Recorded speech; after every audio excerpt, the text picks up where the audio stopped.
अब हम लोग भारतीय संविधान के राज्य के नीति निर्धारक तत्वों से संबंधित प्रश्नों को हल करेंगे, ठीक है, जो आगामी प्रतियोगी परीक्षाओं के लिए इम्पोर्टेंट है। तो पहला क्वेश्चन है, राज्य के नीति निर्देशक सिद्धांत संविधान के भाग 4 में डैश में निहित है। तो डैश यानी 36 से 51 में निहित है, यानी आपका उत्तर हो जाएगा अनुच्छेद 36 से 51 के बीच में राज्य के नीति निर्देशक सिद्धांत के बारे में बताया गया है, जो भारतीय संविधान के भाग 4 में है, ठीक है। भाग 1 में जान लेते हैं। भाग 1 में है संघ राज्य क्षेत्र के बारे में बताया गया है, अनुच्छेद 1 से 4 के बीच में, ठीक है। भाग 2 है, यह नागरिकता से संबंधित है, अनुच्छेद 5 से 11 के बीच में बताया गया है।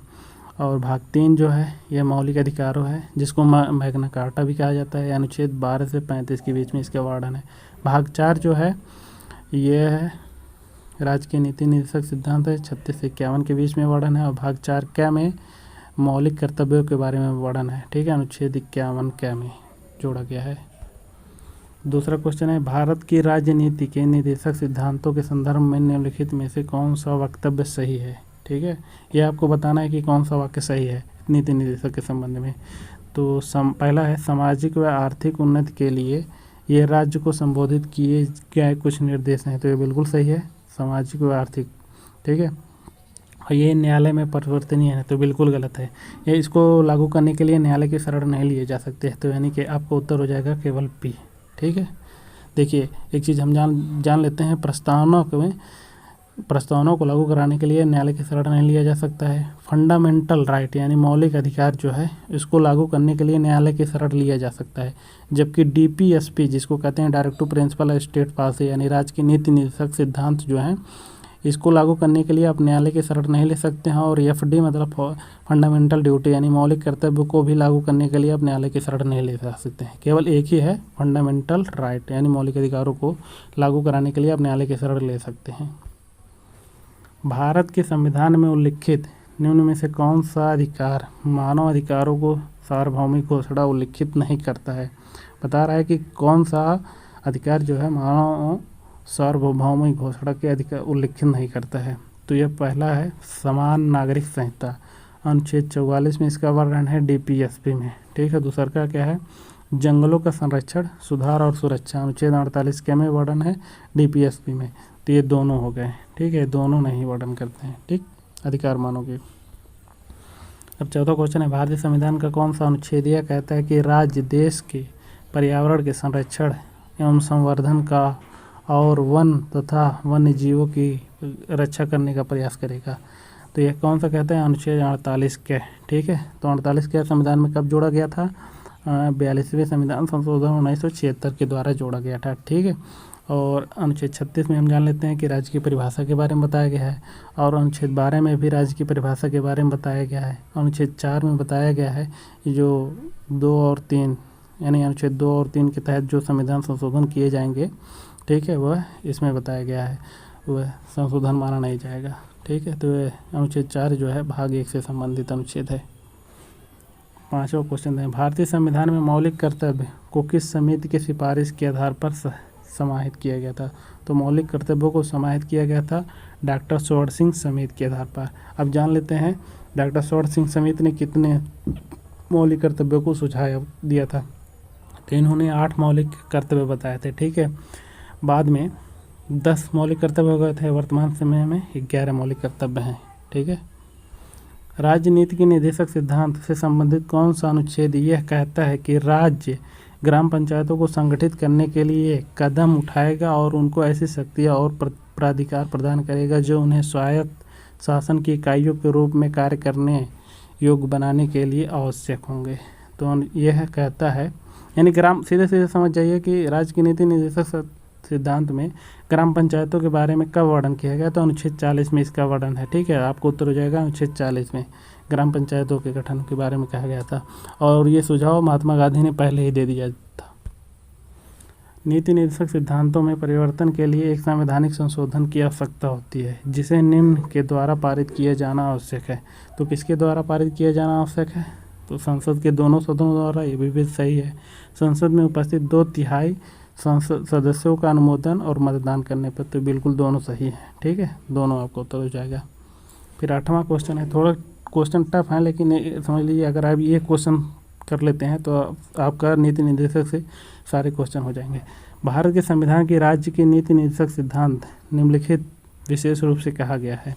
राज्य विशेष रूप से इसकी सुरक्षा के प्रति नीति में होगा कि पहला क्या है कि पुरुषों और महिलाओं दोनों के लिए समान कार्य के लिए समान वेतन होगा। बिल्कुल सही है, 39 के हमें कहा गया है।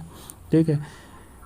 दूसरा कहा गया कि श्रमिकों, पुरुषों और महिलाओं की स्वास्थ्य और शक्ति, बच्चों की निविदा उम्र के साथ दुर्व्यवहार नहीं किया जाएगा और नागरिकों को आर्थिक आवश्यकता से मजबूर नहीं किया जा सकता है ताकि वे अपनी आयु व ताकत से बचने वाले आह्वान में प्रवेश कर सकें। तो यानी दोनों के बारे में वर्णन है। ठीक है, 1 और 2 दोनों के बारे में वर्णन है।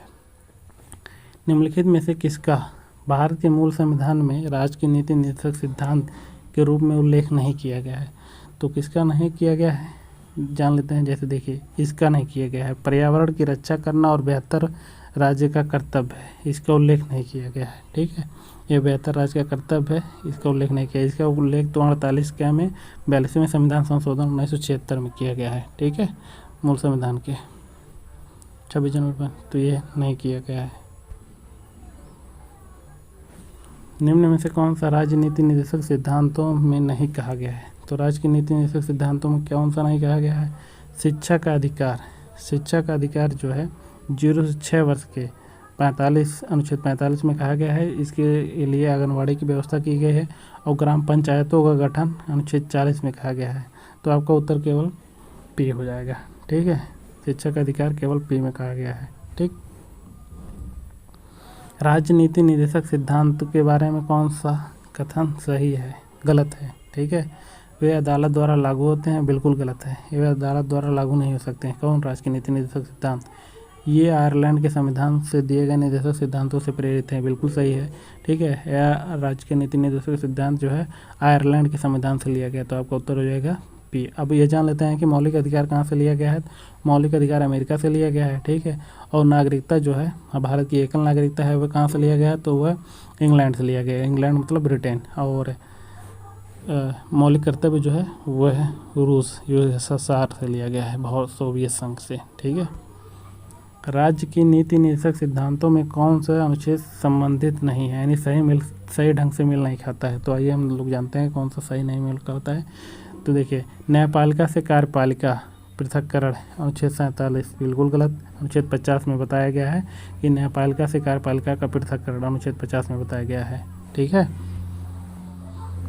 अंतर्राष्ट्रीय शांति और सुरक्षा का प्रचार अनुच्छेद 51 में बताया गया है, तो ये भी बिल्कुल गलत हो गया है। राष्ट्रीय महत्व के स्मारकों, स्थानों और वस्तुओं का संरक्षण अनुच्छेद 49 में बताया गया है, बिल्कुल सही है। तो केवल आर हो जाएगा आपका उत्तर। भारतीय संविधान का अनुच्छेद 48 भारत सरकार को आदेश देता है कि वह गाय और बछड़ों के वध पर रोक लगाए। ठीक है, अनुच्छेद 48 में बताया गया है कि दुधारू और वाहक पशुओं पर रोक लगाए। ठीक, इनको वध न किया जाए। ठीक, भारतीय संविधान में कितने मूल कर्तव्य हैं? तो कितने मूल कर्तव्य हैं? 11 मूल कर्तव्य हैं। ठीक है, पहले 8 मूल कर्तव्य थे। शॉर्ट समिति ने 8 मूल कर्तव्यों का सुझाव दिया था, बाद में यह 10 हो गए थे और वर्तमान समय में 11 मूल कर्तव्य हैं। ठीक है, अब अगला क्वेश्चन है, भारतीय संविधान में मूल कर्तव्य किस देश के संविधान से लिए गए हैं? तो हमने पहले भी बता दिया है, पूर्व सोवियत संघ यानी रूस से लिया गया है। ठीक है, कल्याणकारी राज्य की संकल्पना का समावेश भारत के संविधान में है, तो कल्याणकारी राज्य की संकल्पना राज्य के नीति निर्देशक में है। ठीक है, मौलिक अधिकारों में बताया गया है व्यक्ति के मौलिक अधिकार से संबंधित प्रस्तावना में बताया गया है कि व्यक्ति संविधान का बेसिक स्ट्रक्चर बताया गया है। नीति निर्देशक सिद्धांत है, नीति निर्देशक सिद्धांत वाद योग्य नहीं है। ठीक है, मौलिक अधिकार जो है, मौलिक अधिकार यह वाद योग्य है, इसको लेकर न्यायालय में शरण ले सकते हैं, जबकि नीति निर्देशक सिद्धांत जो है वाद योग्य नहीं है, इसको लागू कराने के लिए न्यायालय की शरण नहीं ले सकते हैं। भारत में निम्नलिखित में से किसके अंतर्गत पंचायती राज प्रणाली की व्यवस्था की गई है? तो भारत के राज्य के नीति निर्देशक सिद्धांत में इसका वर्णन है अनुच्छेद 40 में कि ग्राम पंचायतों के गठन के बारे में इसका वर्णन है। ठीक है, अब सूची 1 और 2 से मिलान करना है, हम लोग देख लेते हैं। जैसे अनुच्छेद 40 में क्या बताया गया है, ग्राम पंचायतों के गठन के बारे में, बिल्कुल सही है। अनुच्छेद 41 में क्या बताया है, काम करने के अधिकार के बारे में, बिल्कुल सही है। अनुच्छेद 44 में बताया गया है समान नागरिक संहिता कहाँ है, गोवा पर लागू हुआ है। और अनुच्छेद 48 में बताया गया है कृषि एवं पशुपालन का गठन। ठीक है, तो आपका उत्तर हो जाएगा A2 A1 B2 C3 D4। ठीक है, ये आपका उत्तर हो जाएगा। किस वाद में उच्चतम न्यायालय ने कहा था कि भाग 3 तथा भाग 4, ठीक है, के मध्य संतुलन संविधान का आधारभूत ढांचा है? तो मिनर्वा मिल्स बनाम भारत संघ में कहा गया था कि भाग 3 और भाग 4 का बराबर बैलेंस होना चाहिए। ठीक है, ये इसी में बताया गया था। लास्ट क्वेश्चन जान लेते हैं। समान कार्य के लिए समान वेतन, पिछले प्रश्न में हमने बताया था समान कार्य के लिए समान वेतन भारत के संविधान में सुनिश्चित किया गया है। ये कहाँ है, तो भारत के संविधान में राज्य के नीति निर्देशक सिद्धांतों में इसका वर्णन है अनुच्छेद 39 में। ठीक है, समान कार्य के लिए समान वेतन। Please do like, share and subscribe.